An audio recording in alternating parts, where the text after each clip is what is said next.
What's up? Just got done at my house for the day.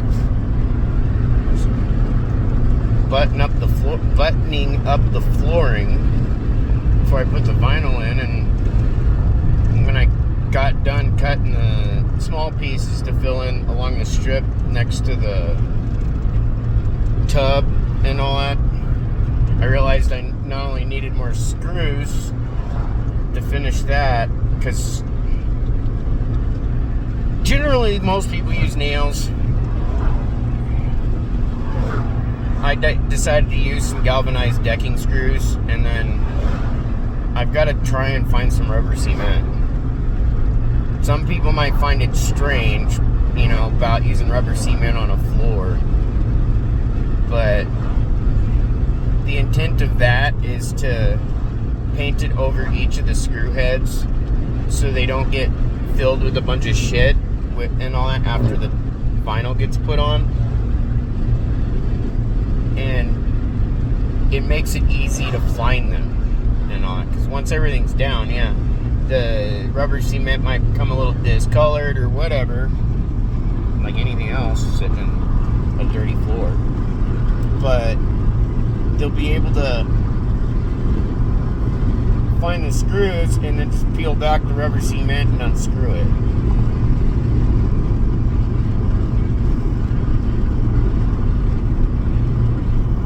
But when I was putting that stuff in, I realized I needed more screws. I was like, of all things, I'm like a half a dozen screws from being finished on that part. And then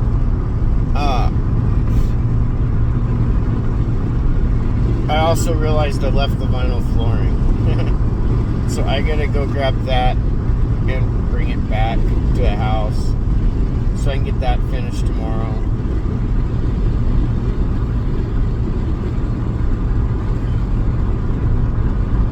Get stuff done the best I can.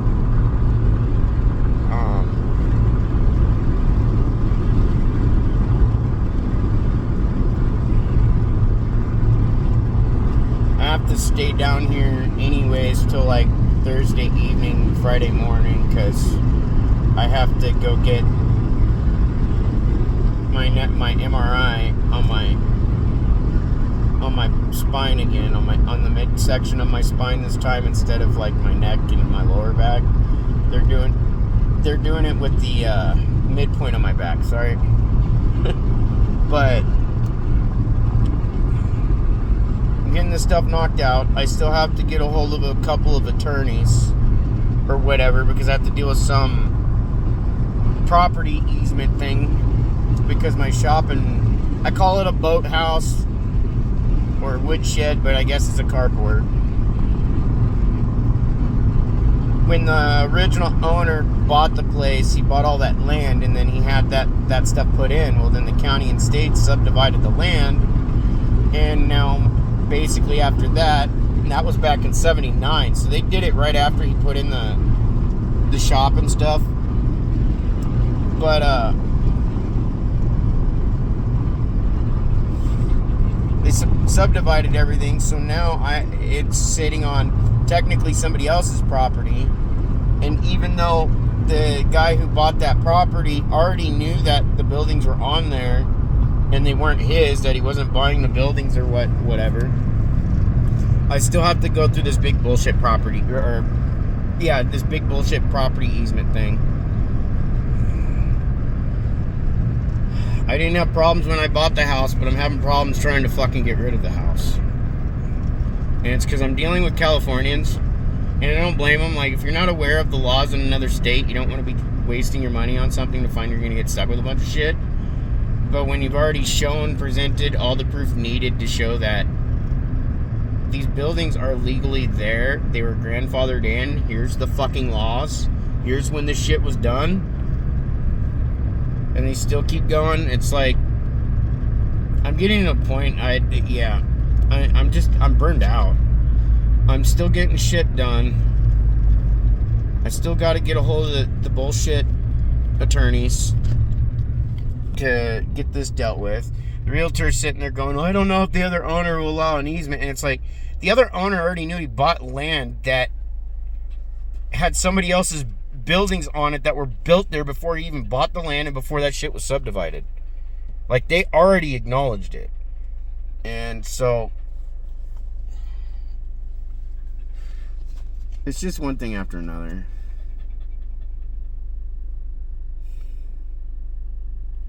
But we'll get this stuff done. Hopefully before the month's over. So I don't ever have to worry about this again. Because I realize for most part I don't really have anybody I can really call for help for a lot of things. Most people just stand by and watch.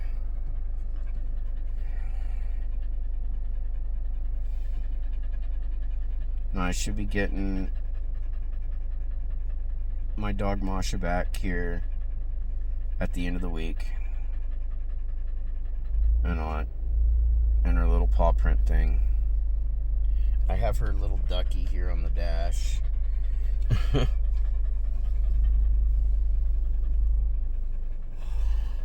Said it online. I might be it might be weird for some people. I don't remember if I said it in a previous vid, but I'm one of those pet owners. I treat my dogs like people. They're fur people. They're my kids. They're family. They're my best friends. And so I do have my pets cremated and all that stuff. I don't, in all honesty, I don't want to bury my pets in a ground that I'm not going to be there to visit them, basically. You know what I mean? And so I finally find my final forever home, then I'll bury them there. Otherwise, I think, again, as crazy or weird as it might seem to a lot of people,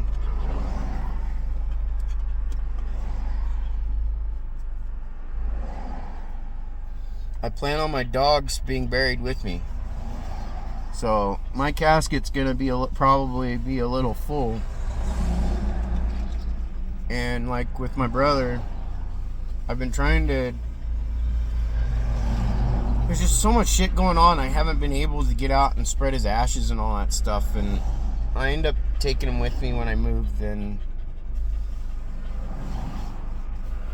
I'm just gonna make sure that when I pass away and all that him and along with all my animals will be put in my casket with me and buried with me. I don't plan on being cremated. I don't want to be cremated.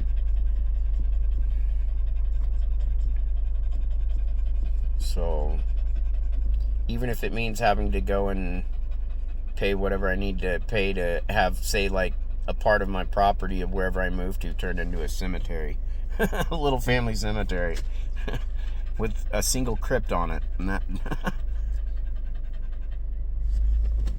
But